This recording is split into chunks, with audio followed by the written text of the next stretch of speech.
everybody jumps all over anybody when they make a comparison, but Joe Montana was, in my mind, the greatest processor that I've ever seen.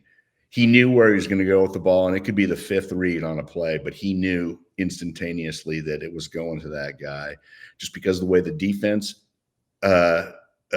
ended up moving or checking or bouncing. He'd read it immediately, no matter what.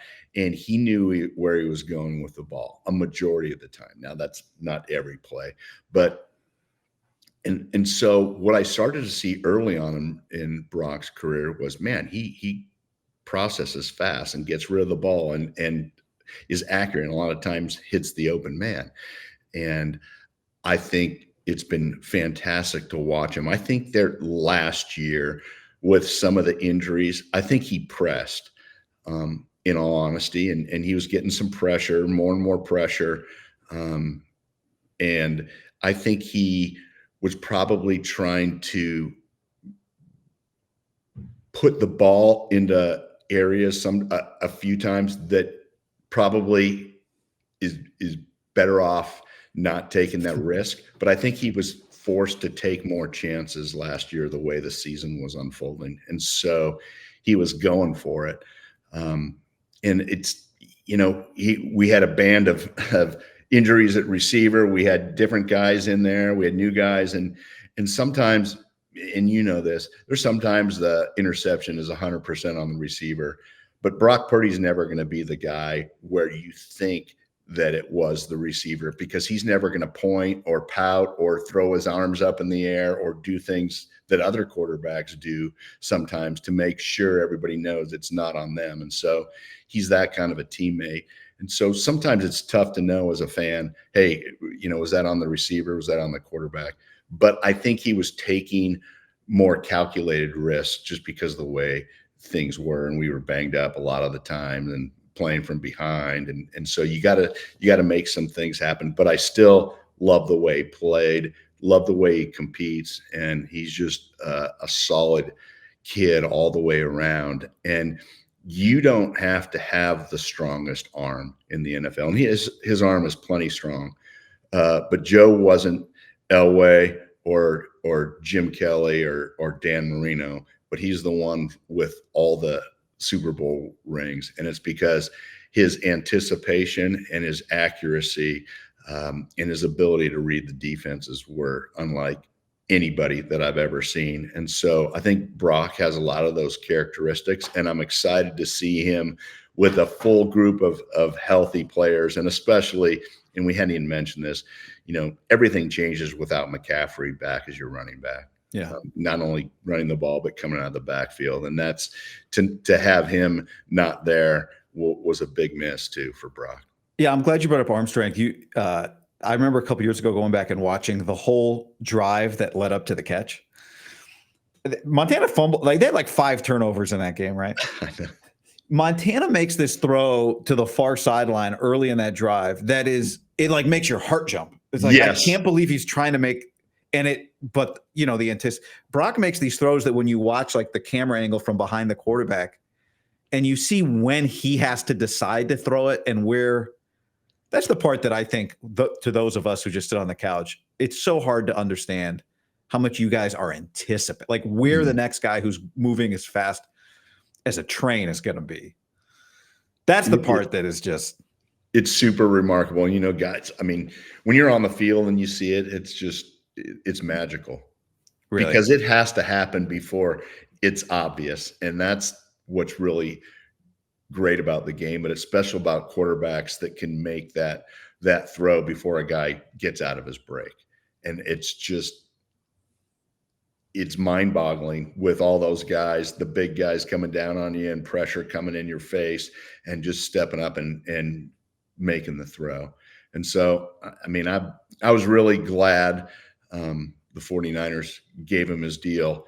I think he was very cognizant of not needing to break the bank, make sure it was team friendly so we can make sure to keep other key players. And I think that's what you hope for in your leader on your football team.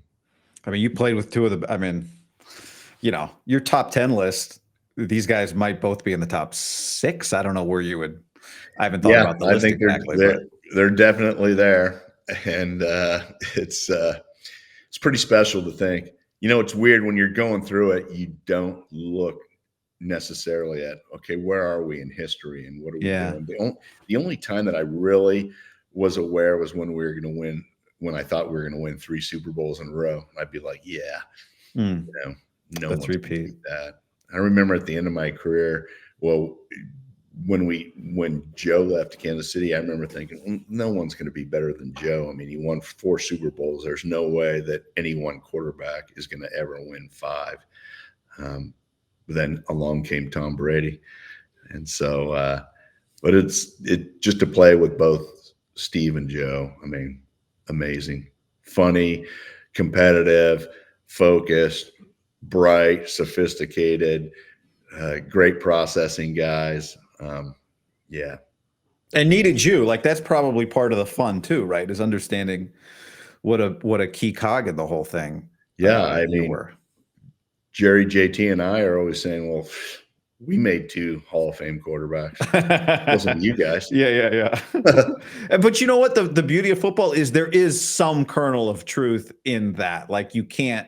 Everybody makes everybody. The sport is just so It's dependent. so true, and God, people lose that, and they don't necessarily know. Like it's hard to have a great quarterback without great receivers, and it's hard to be a great receiver without a great quarterback. We've seen that more than a few times in these last couple of years. And Yeah. so it's just it's just the way it goes. It all works together. I know the quarterbacks do get an awful lot of the attention, but there's so many things, whether it's the lineman, whether it's the center, whether it's the play calling, there's so many variables that go into it that people don't really realize. And I don't have a problem because quarterbacks are certainly taking the lion's share of the burden.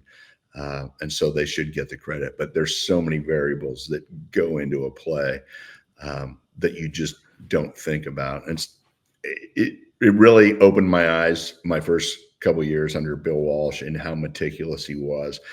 And, whether he'd yell at you about coming out of a route a half a yard early and you're thinking a half a yard, like, what the heck? That doesn't matter. It does matter. And I can't tell you how many times he'd be yelling at Joe for putting the ball right on my numbers instead of, 6 inches out. So I wouldn't have to break stride or have a half a stride breakdown. Cause he said, that's the difference between getting an extra 10 or 15 yards or getting tackled on the spot. And we go through these things time and time and time again.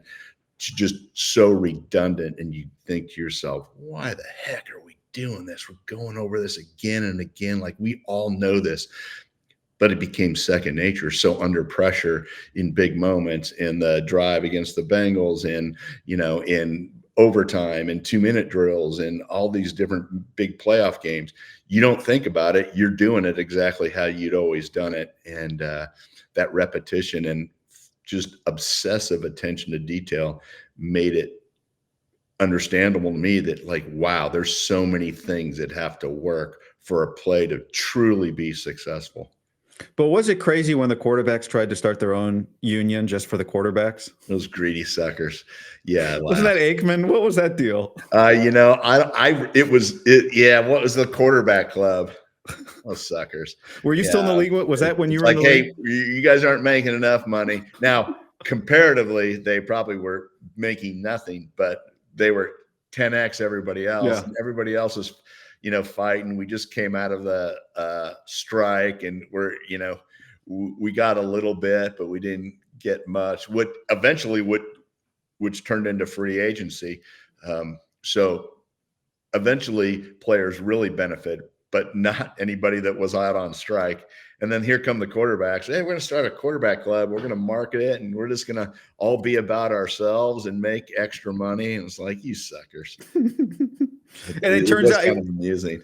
it I didn't. get it, but Yeah, yeah, yeah. we, I, Somebody. you know, that's why I love tight end university. Like Kittle, get some, it's great. Get some pup for those guys, because they would have laughed if Absolutely. we said, well, we're going to start the tight end club. And they would have just gone like, oh, nobody cares. Nobody's going to pay for that. Yeah.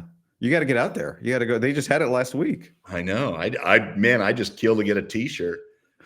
The sponsors are amazing. I mean, it's just like beer and it's a good food. I mean, it seems like a lot of fun. Those guys have some, I mean, there's a will and an enthusiasm from those guys at the highest level. And being around George a few times, like he's just electric, and he's always like that. Yeah. And so his personality can carry the day. And a few of those guys, and the fact that they got it up and rolling and now it's a big deal.